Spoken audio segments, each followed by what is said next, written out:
Hi, welcome to our channel Programming of Mind, where we accelerate your knowledge with concise, from high-value book summaries. Let's begin. The Art of Selflessness, Finding Peace Through Compassion. As Siddhartha continued his journey of spiritual awakening, he realized that his personal path to enlightenment had always been a deeply individual journey. But now, in the later stages of his life, he began to recognize that true wisdom could not be fully attained in isolation. His understanding of life, death, and desire had given him peace within himself, but he saw that peace, when truly realized, must extend beyond the self. Compassion and selflessness were not just ideals to strive for. They were essential components of the human experience that could bring about true transformation. Siddhartha understood that his journey was not just about him, but about his ability to relate to others and share in the collective experience of humanity. The call for compassion, the recognition of all beings. Siddhartha had spent many years searching for wisdom, often in isolation. But in his later years, he began to see that true wisdom was not in the pursuit of individual goals or private understanding, but in recognizing the interconnectedness of all beings. He had once lived a life detached from others, believing that his spiritual journey was a solitary one. But now, Siddhartha saw that his wisdom was incomplete without compassion for others. Compassion, Siddhartha realized, was not merely about feeling pity or sympathy for others.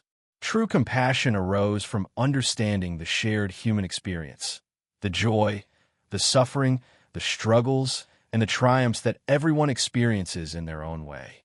Siddhartha began to see all people, not as separate individuals with their own isolated lives, but as part of a greater whole. Every person, every being, was interconnected, and the path to peace involved not just self-understanding, but a deep understanding of others. Siddhartha's compassion was not a charity of pity, nor was it a self-righteous form of helping others. It was a pure recognition of the inherent worth of every being, coupled with an understanding of their struggles.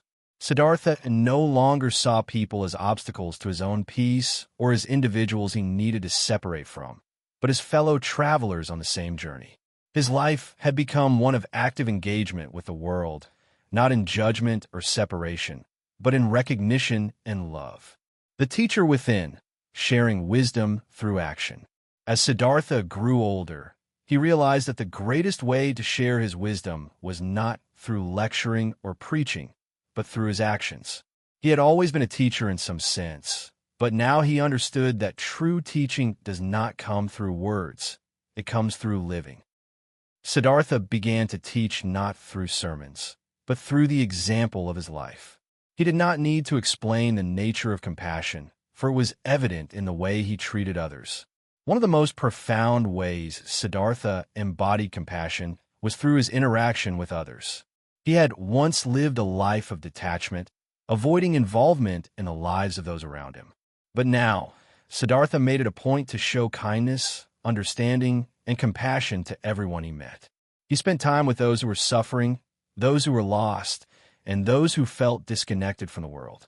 Through his presence, he taught them the art of being present and connected with life. He showed them that they, too, were part of the same flow of existence.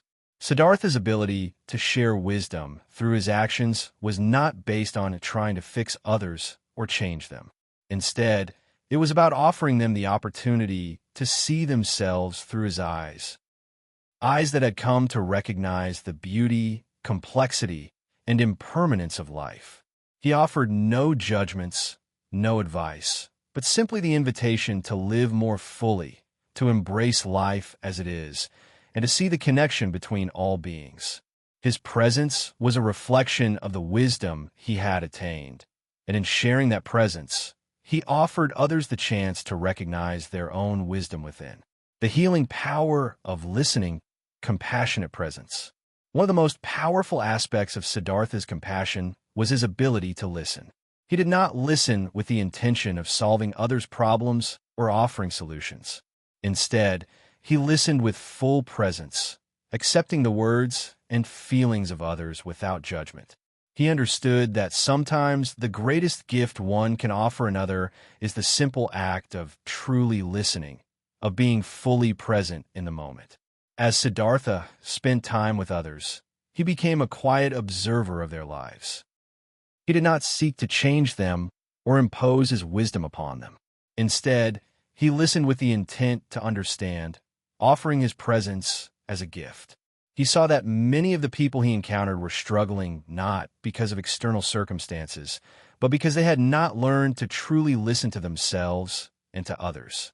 Through his presence, Siddhartha demonstrated that healing begins with self-acceptance and connection. In one particular instance, Siddhartha encountered a man who had been deeply affected by the loss of a loved one. The man was consumed by grief, and no words of comfort seemed to help. Siddhartha did not try to offer advice or encourage him to move on. Instead, he simply sat with the man in silence, allowing the man to express his sorrow.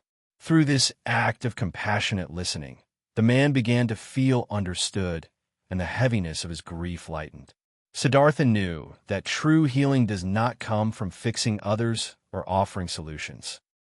It comes from the ability to be fully present with another person, to listen without judgment, and to hold space for their pain.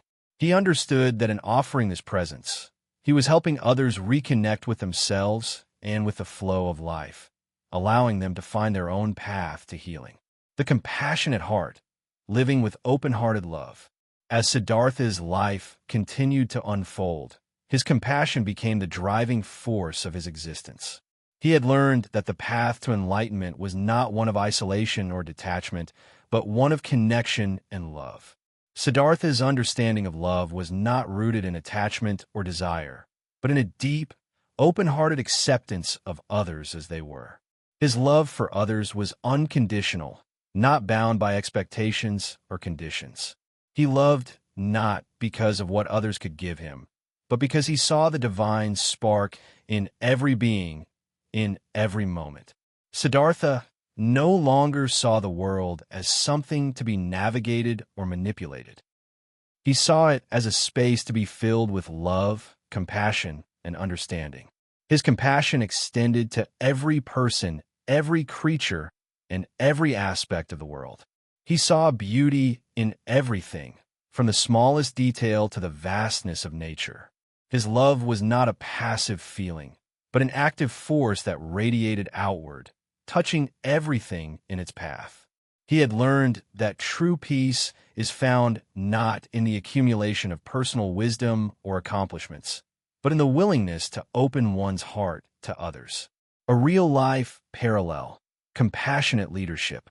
Siddhartha's deep understanding of compassion can be seen in the lives of modern leaders who practice empathy and selflessness. For example, Maya, a successful business leader, had built a thriving company based on the principles of compassion and care for others. Rather than focusing solely on profits and productivity, Maya had always believed that the heart of any business was its people. She fostered a culture of understanding, where employees were encouraged to express themselves, share their struggles, and support one another. Maya's leadership style was not about commanding others or seeking personal recognition. It was about serving her team with empathy and compassion. She took the time to listen to her employees, understanding their needs and challenges. By creating an environment where people felt heard and valued, Maya empowered her team to do their best work. Through her compassionate leadership, she inspired others to live with the same sense of understanding and care. The essence of wisdom beyond the self. As Siddhartha's journey came to an end, he came to understand that wisdom, true wisdom, was not an accumulation of knowledge or spiritual insight. It was the ability to live fully in each moment, to accept life as it is, and to share that acceptance with others. Wisdom was not about detaching from the world, but about engaging with it fully, with love, compassion, and an open heart. Siddhartha had traveled far on his journey, from the wealth and privilege of his youth to the hardships of asceticism, to the realization that peace comes not from rejecting the world, but from embracing it. His wisdom was not theoretical, it was lived. He had learned that the key to wisdom was not in intellectual understanding, but in the ability to live with an open heart, to accept both joy and sorrow, and to love without attachment. A real-life parallel, the wisdom of living with compassion. Siddhartha's final realization mirrors the wisdom of people who live fully and compassionately, giving their best to the world around them. Take Martin, for example, an ordinary man who worked as a teacher. While his job may not have been glamorous, Martin approaches work with deep care and compassion. He listened to his students, understood their struggles, and helped them navigate their personal challenges. He did not seek recognition or praise for his efforts, but found fulfillment in seeing his students grow and thrive. Through his simple acts of kindness and attention, Martin showed that true wisdom is found not in grand gestures or intellectual pursuits, but in the ability to love others unconditionally. Like Siddhartha, Martin had learned that the path to peace and fulfillment comes through living with an open heart and a willingness to give of oneself without expectation. Thank you for listening, and please like the video and subscribe for more great upcoming content that will put you in top 1% people in the world.